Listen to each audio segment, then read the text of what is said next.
Welcome back to another episode of Be in Demand. And today we're going to be talking a little bit more about exposure and visibility. And especially if you're just getting started, whether you're taking a pivot in your business, technology has forced you to change, life circumstances made you change directions, and you feel like you're starting from scratch with a new audience. That's what this episode is going to be all about. So let's get on to the show. You're listening to Be in Demand, the podcast for honest advice, inspiring stories, and ideas for growing your business by leveraging the expert that you are. I'm your host, Laurie-Ann, business mentor, and I'm also a reformed painfully shy girl, red wine lover, and exercise enthusiast. Join me as I share how being positioned as the expert in your industry, even if it's a busy one, will help you stand out and be the one in demand to hire and work with. Okay, when I talk about exposure and visibility, they kind of mean the same thing, because it's about being seen and it's about getting known. So I'm not necessarily talking about you being on a stage, but it's all of that networking, building up who you need to know, building up the people the connections that are going to help you get from point A to point B, but also who can you help along the way? Because if nobody knows who you are, nobody can refer you. If nobody has met you or had a conversation with you, they're not going to know anything about you or even the depth or what you are all about. What do you stand for? So that's what I really want to dive into today, is about this kind of visibility. A lot of this networking, this is that unglamorous stuff that we all do. As coaches, consultants, speakers, if you are working in corporate, if you're what I call a careerist, you still need to get known because you're the only one who's going to be responsible for your personal brand. And in order to get promoted, in order to move up in the corporate arena, whether that's in the company that you're working for, or if you want to get recruited to a higher level, more responsibility position in another company, you still got to get known. So that's mostly what I want to talk about today, because it would be like trying to find the person of your dreams, that man or a woman that you want to spend the rest of your life with. And you're sitting on the couch expecting them to knock on your door. Just not going to happen. You have to get out there. You have to let people know that you are available to date. You have to get seen in other environments where you would have the potential to meet that ideal person. So that then you can get to know that person and then start dating, and then hopefully then maybe walk down the aisle. So if you're sitting on the couch, I know that sounds a little ridiculous, but this is what a lot of people do when they start their own business. They expect it to come to them. Now, when I was in healthcare, and I was just having this conversation with one of my clients who's a physician, and I was sharing with her that I am teaching her how to go from being a doctor. She's very good at being a doctor, but I'm teaching her how to think as a marketer. And because I can relate to, I walked into the hospital when I worked in a hospital, and somebody handed me, here's your patient list, here's your schedule today. So I would have 8 patients that I was doing exams on. I didn't have to go and look for these clients, these customers, these patients. They came to me, somebody did all the bookings for me, and all of a sudden then I found myself in the entrepreneurial world. And that whole phrase of, if you build it, they will come. Yeah, that doesn't really work. And I know that, and I'm sort of poking fun of it, but when you're in the midst of it, I don't know how to do something. Well, guess what? You have to go figure out how to do it. I think back to how I got into my major at college, how I got the job, my very first hospital job. I was quite the little go-getter. So when I came out of corporate and found myself as an entrepreneur, I knew that I had to do things differently. I had to be okay with being uncomfortable. I had to get known. So I did sort of fall into some of my strengths, some of the areas that I was comfortable with. So one of the things was, I started going to networking events, and I would meet some of the same people at these networking events. And one of the things about one of these networking events, it always had a great showing. Lots of people from lots of different industries. And we sort of approached, me and couple of the other women approached the person who was running these and just said, you almost need some ambassadors, somebody who, when somebody walks in the door, it's like, here's what I do, here's who I want to meet. Like, we'll be your ambassadors to help those people, like connect them together. So we would walk them to somebody and just introduce, hey, the two of you need to meet. Why would I do something like this? One, it got me in a place where I was uncomfortable. I'm doing something different. I'm doing something new. And that was putting me in an environment where, like, I had to constantly introduce myself and then be, like the hostess, hey, you two need to meet. And who else do you need to meet? So I was responsible for having these conversations with people, but also it put me in a position to meet everybody who was attending this event. So we volunteered to help this gentleman make his networking events even better. And at the same time, it put me in a position where I was able to meet a whole lot of other people. This is something that I also did when I started getting into the speaking world. When I started to attend National Speakers Association meetings, what I did was I showed up early. And I would ask the woman, and she was actually part of the association. She was actually paid staff, and she would be checking people in. And I got there early and just like, hey, how can I help you? Can I help check people in? Is there anything that I can do for you? Because knowing that if I was checking people in, then I'm meeting all the other attendees, all the other members of National Speakers Association, the speakers, that are the people who are speaking at that meeting. It just got me the opportunity to meet more people and just start having that conversation about, what do you do? How did you get into this? Then people started asking me what I did. And it got me to actually really refine how I was introducing myself. So my elevator pitch got better and better every single time that I used it. And a lot of times what I hear a lot of people doing is, I want to get this perfect first. Well, let me tell you something. There is no such thing as perfect. And whatever your perfect elevator pitch is, it's not the right elevator pitch for everybody.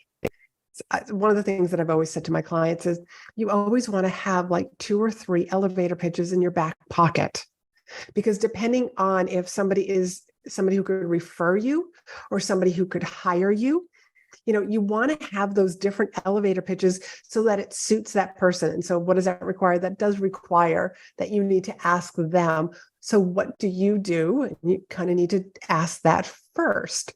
But I'm sort of that person that I want to be giving more than receiving. So I want to find out more about that person first than I do want to start, like sharing about, like, here's what I do and here's how I got here.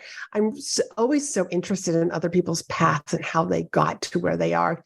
So a lot of times I would ask speakers, like, what did you do before this that prepared you for this particular phase of your life? So that was one thing. I also, going back to the networking, I also disliked going to networking events. If I'm totally honest, I felt a little awkward, even though I was putting myself in these positions so that I would get over this awkwardness. But at first I was very awkward having these one-on-one conversations. And how do you start a conversation?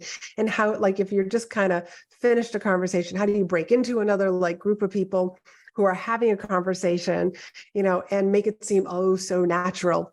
So I really did dislike doing that.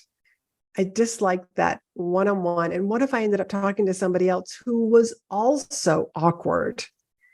So one of the things that I share with my clients, and this was something that I came up with years ago, was if you take on the role again, sort of putting yourself in that position, if you can't volunteer, but what if you could take on the persona of the host or the hostess?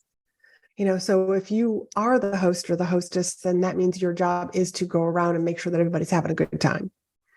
And at a networking event, like I would do that and make sure that other people met other people because, I knew how I felt, especially if I was new, hoping that like, God, could somebody just introduce me? So I became that person who would, hey, have you met such and such? And I would just naturally just connect other people. So the other way that I got to meet more people was by being the speaker in the front of the room. By being the speaker in the front of the room, I would then at the end of my presentation offer to people that if you have a question or you want to discuss something, please see me in the back of the room. So what would happen is that the right people would come and see me. Now, I'm telling you the story for a couple of reasons. One, as the speaker, it got me off the stage, off the spotlight, and the right people would come to me instead of me having to like break into conversations. Again, remember, I was that awkward shy girl trying to overcome all of these habits that I had, teaching my nervous system new tricks. So that was one thing. And the second reason I want to share that with you is that if you're an attendee, and you want to get more, again, I'm talking about exposure and visibility and just getting known, building your network, is to approach the speaker. Let them know how much you enjoyed their presentation. Again, just being, super real and super authentic. What did you specifically like about the presentation? Maybe you have a question for them. But if you stand up there afterwards, because there's usually a crowd around the speaker. I know this, as an attendee and also as being the speaker. And it's a great place to meet other people. This was something that I kind of stumbled upon years ago. And I just realized, like, as a shy girl, I was just like, this is the place to be after a presentation, is just to kind of come up, talk to the speaker, and then more people would just kind of come up. And then, like, there are some great conversations that are happening in that front of the room or in the back of the room, wherever the speaker happens to be. So again, we're just talking about like building your network. Another interesting volunteer story. This happened years ago. I happened to be down in Florida, and I knew I was going to be down there for an extended period of time. And Tony Robbins was doing one of his UPW, Unleash the Power from Within programs that was near me. And I thought, well, let me see if they need any more volunteers, because once you go through the program, you can then assist or volunteer at a future program. And a lot of people do this. So I volunteered, got there early, did all the training that they have to do. I mean, there's a lot that goes into his events. So be nice to those volunteers. And so now they're trying to divide up all this room, this crowd of volunteers, because there's all these different spots that they need help with. And they literally like broke everybody up. And I can't remember why, but I somehow walked into the room a little bit late, me and a couple of other people. So now we weren't assigned to any particular section. So we were just like, so what do you want us to do? And they said, oh, well, okay, you guys go downstairs to the platinum room. So the platinum room was actually a room where all the VIPs would come in, so that they actually had access to just like walk out a door, and they would be close to the front of the stage. These are the VIPs, so these are, and the platinum people were actually people that were paying about $75,000 to be a part of this particular group of people that would have access to Tony Robbins. And so I got access to these people. I got to introduce myself to them. I got to make sure that I was like that face, that smile, that, greeted them. Talk about hospitality, that to me, that's what my job was. But I was volunteering, and I accidentally got to go and be with the platinum people.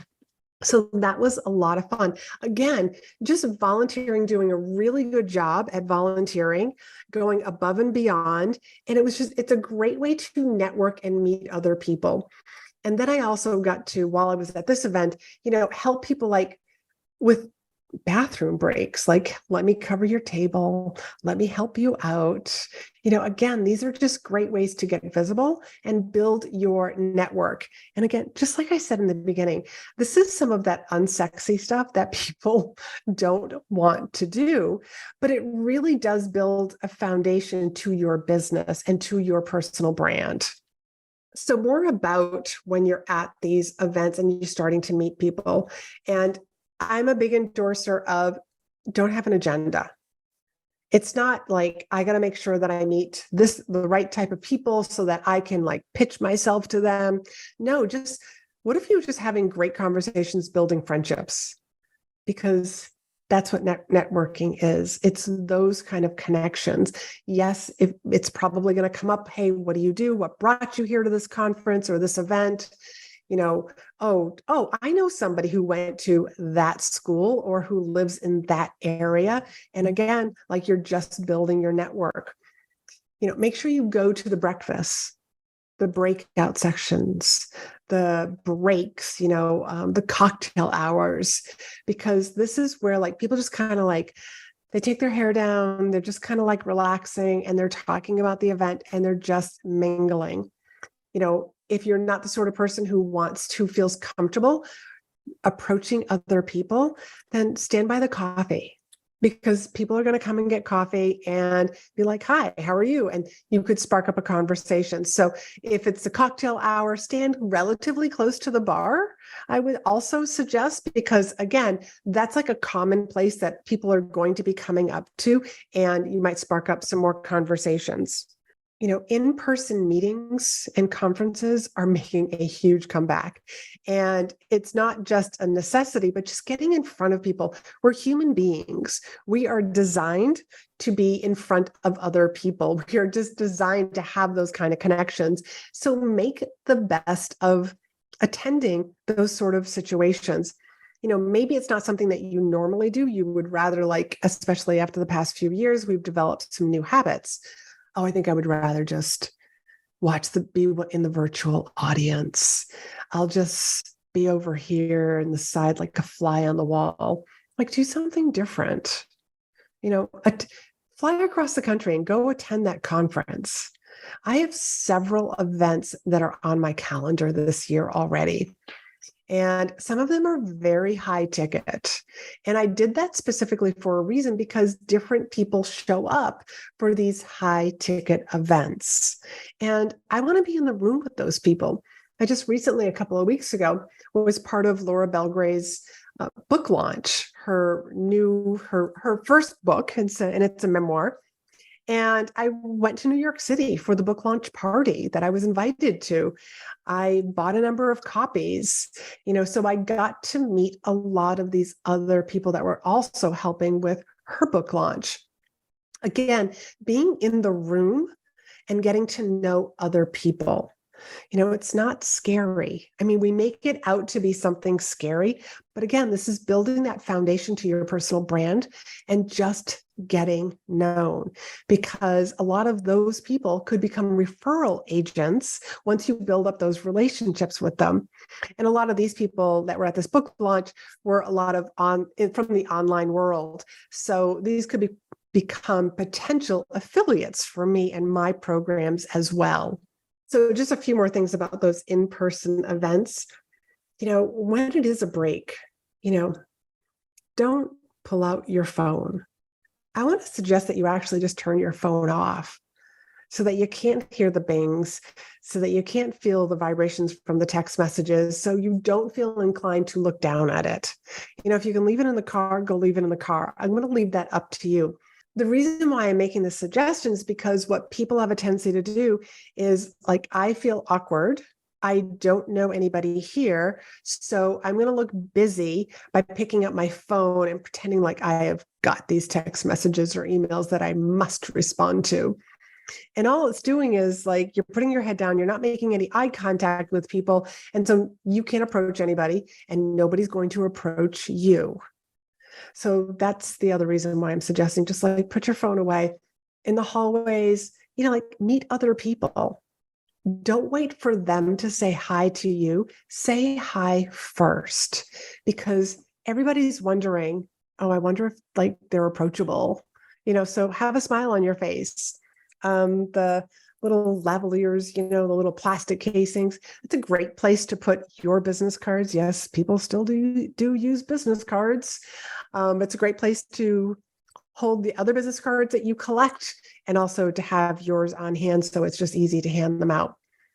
What else? Oh, if you normally go to the gym while you're at the conference, go work out. You'll be surprised at the other people that you will meet there. And there was a conference that I went to, and I learned this from a woman that I met at this conference. And she had certain pairs of shoes that like really high stilettos that were part of her brand. And also, she also had like platinum blonde short hair. So she also had a very particular style. So in the gym, when her and I were working out, like somebody said, I saw you yesterday. You had the most amazing pair of shoes. And he was like, it was a conversation starter.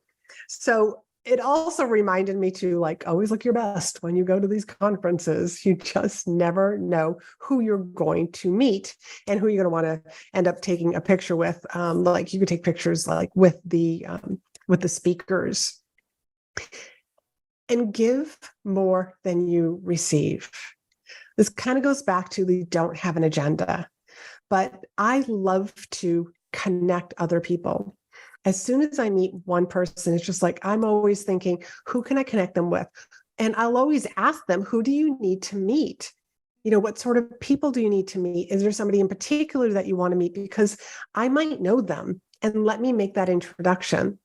One of the things that I have shared with you is that when you're on somebody's podcast is to also at the end, is to ask them, like, what kind of guests do you want on your show?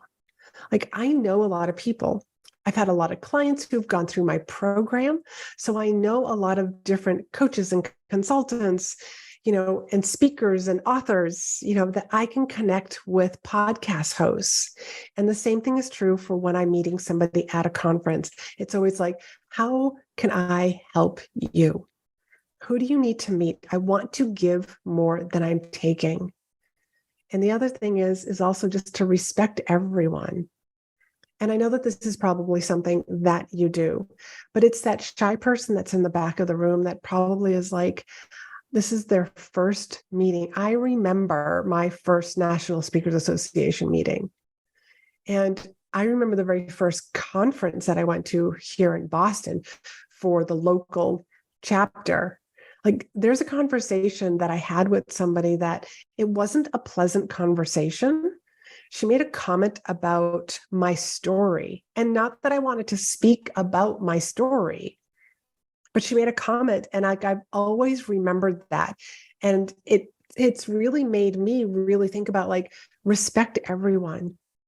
You don't know people's stories. It could be their very first time at this meeting, at this conference, at this event, at your association. Be kind to everybody, because somebody raised their hand and just said, you know what, I'm going to take a chance. I'm going to go to this meeting.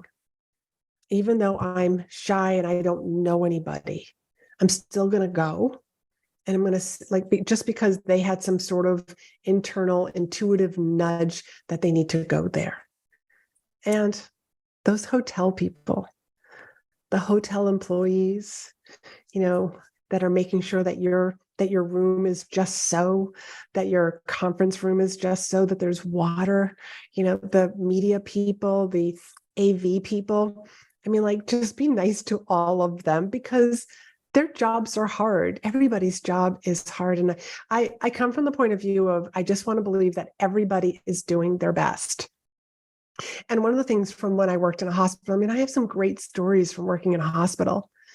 But because I would typically like be on call, I would run into the cleaning staff and to be nice to them. I just loved fooling around with them and having a good time and joking around with them. And it warmed my heart when I would walk in and they would say hi first. I'm like, I don't know their story, and I don't know if a lot of people are, respectful of the cleaning people, but guess what? They make that place shine so that the next day when we all come to work, those patients, they are coming into a beautifully clean environment. So this is all just part of getting visible and getting exposure. This is the building your network. I have talked on other episodes about, visibility needs to be a part of your marketing plan. If people don't know that you exist, they can't hire you. If people don't know what you do, they can't refer you. But building these other relationships, because you just never know who you're going to meet and who they know. We've all got great stories about, I met this random person. And this was exactly how I got into leadership development at Johnson & Johnson. It was at a conference, a random meeting in an elevator, and it just sparked a great, funny conversation. And we exchanged business cards. And then I ended up working with him, doing some leadership development at Johnson & Johnson. So you just never know who you're going to meet. So get out there and build your network. If you don't have any meetings that are on your calendar right now, well, head on over to LinkedIn and reach out to some people that you've been connected with, but you haven't talked to them in a long time. A simple message to them that I can't believe it's been, 2, 3, 5 years since we spoke or we met at, or we worked together at. Love to jump on a call and hear what's going on in your world. Just start the conversation. I think you'll be surprised at how many people also want to have those conversations with you. So till next time, I hope that you are having a great week and get out there and just build your network. I'll talk to you soon.